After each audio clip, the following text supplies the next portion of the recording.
war looks like inside Israel on the ground. Joining us now is Tammuz Itai, geopolitical columnist and former Israeli Air Force. So Tammuz, thank you so much for joining us. As always, you're in Israel right now, and it appears you are sheltering. So describe for us what is happening in Israel right now. What does daily life look like?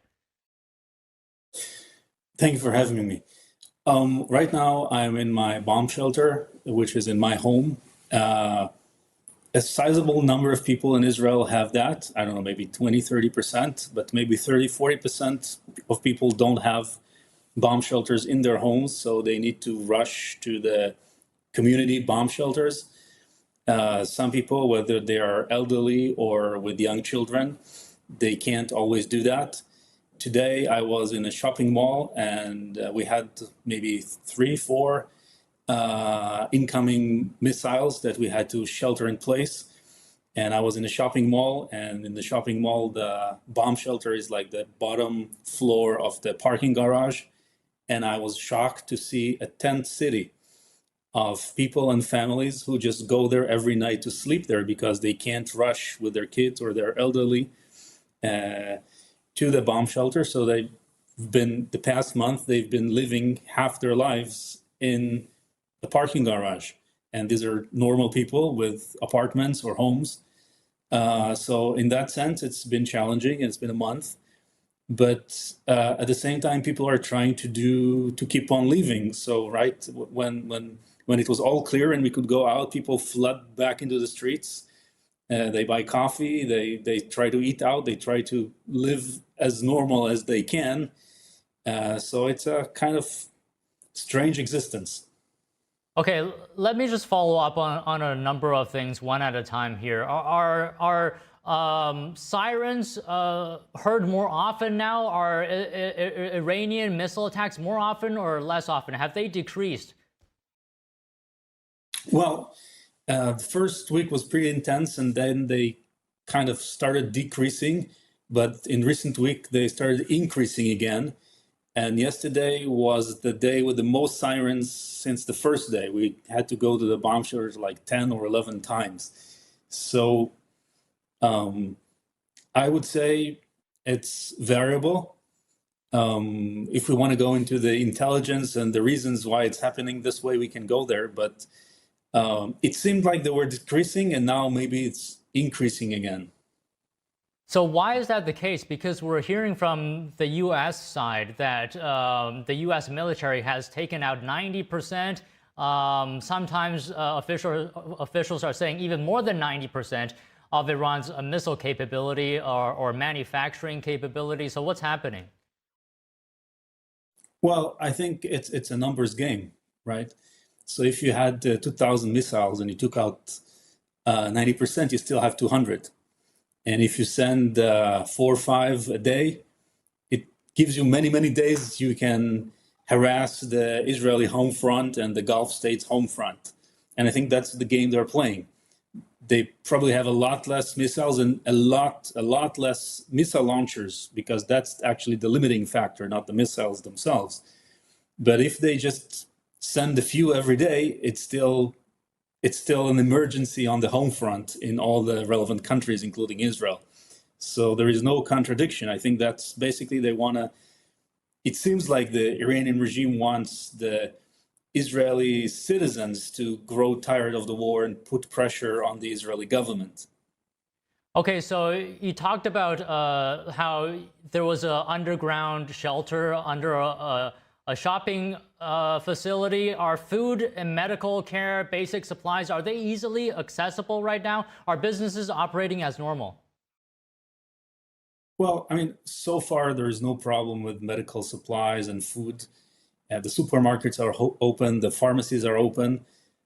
Businesses, it kind of depends. Some are open, some are not open. To operate a business, you need to have a bomb shelter nearby that all the people who work in the business can go in there. And you can't have more than 50 people in the same space. So some businesses are open. I mean, if you want to buy a burger, you can go to McDonald's. But if you want to go to a restaurant, many of them are closed because nobody wants to reserve a table at a restaurant and may have to not finish dinner because there is a siren. So some businesses are open, some businesses are closed. The whole north of Israel, which is also suffering rockets and missiles from Hezbollah, basically, I think anything but essential services is closed because they're constantly under fire. So how's the cost of living then? How does that look like right now? I don't think prices have increased dramatically.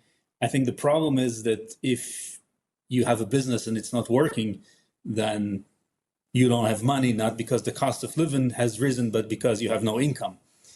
And if people had to evacuate their home and live somewhere else, they're living at relatives, and it's more challenging. I actually have relatives at home who came to live with me because I have a bomb shelter in my home. And many families kind of aggregate at the relatives who have bomb shelters in their homes. Yeah, it's a bit heartbreaking that people have to live like this. But how are they doing emotionally? How are people coping with this? Well, Israel is a country that has been through maybe not this, but varieties of wars like that for many, many years. So on the one hand, people are used to it. On the other hand, it's been a month. And also, actually, the ceasefire with the Gaza war was only September, which is like 4 or 5 months ago. And that war was since 2023. And so it's been like several years of fighting. And actually, one of the biggest challenges is that the Israeli military, a lot of its strength is based on reserve service. Reserve service means that you already have a job or you're a student and you have a family. And many people who are combatants the past 3 years already have had to do like 100 days a year or 200 days a year of reserve service. And aside from the danger of them not coming back or coming back with no legs or no arms or something like that, which has happened a lot, they just don't see their families. And if they work, they don't work. And if they have their own business, then basically their families have a problem in terms of making a living. So the past several years have been challenging. Yeah, I mean, this is the reality of war. How does the Israeli public view this war, this one specifically, with Israel's involvement against Iran? Well, I would say it's twofold, because most Israelis know that behind most of the security challenges Israel has faced in the past 20 something years at least, the Iranian regime has been behind that.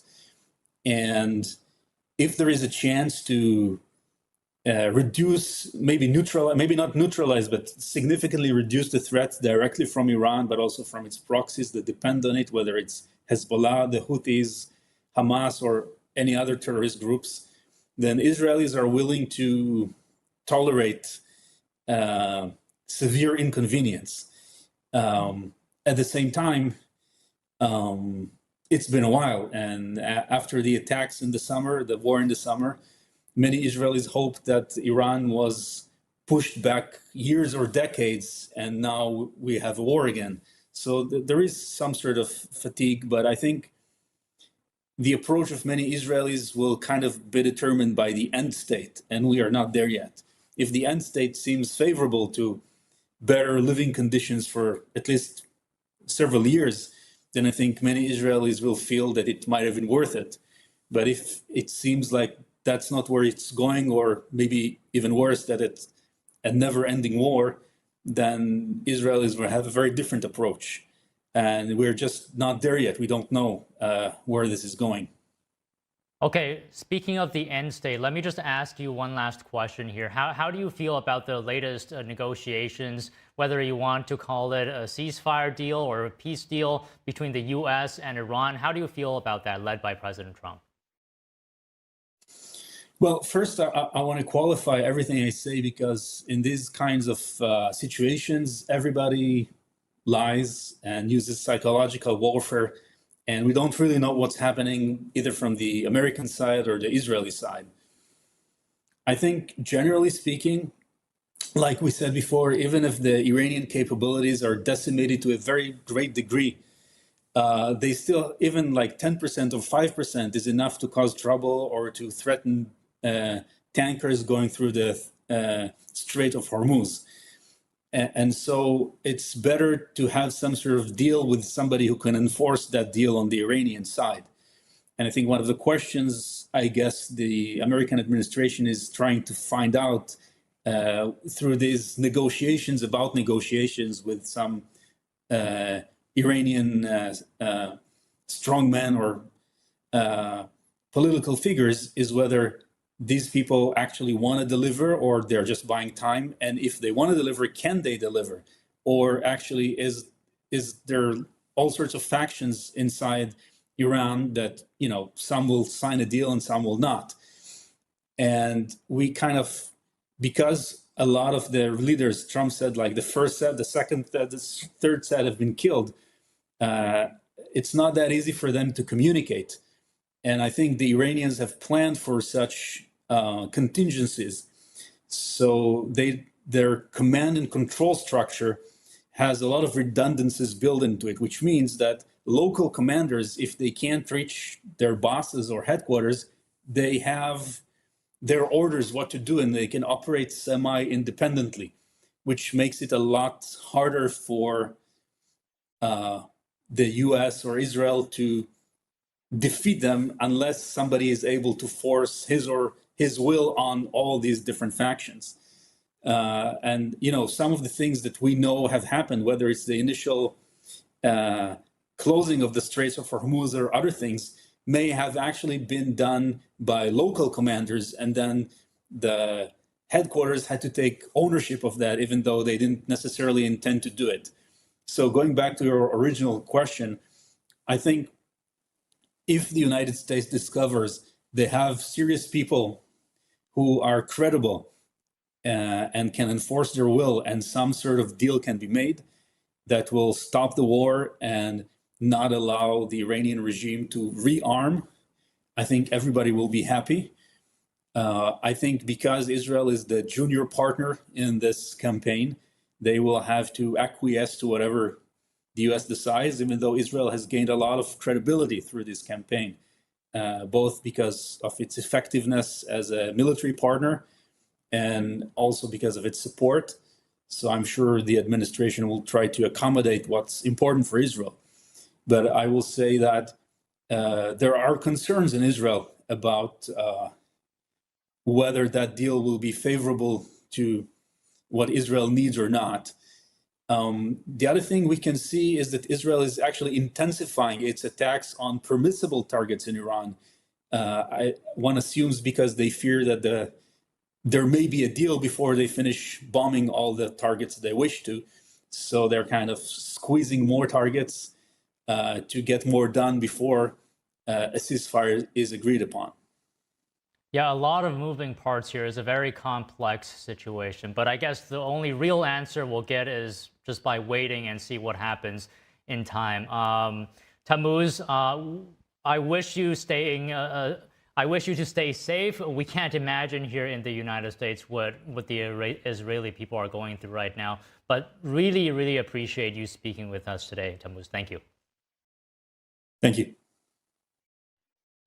A New Jersey man has been arrested for allegedly planning to fire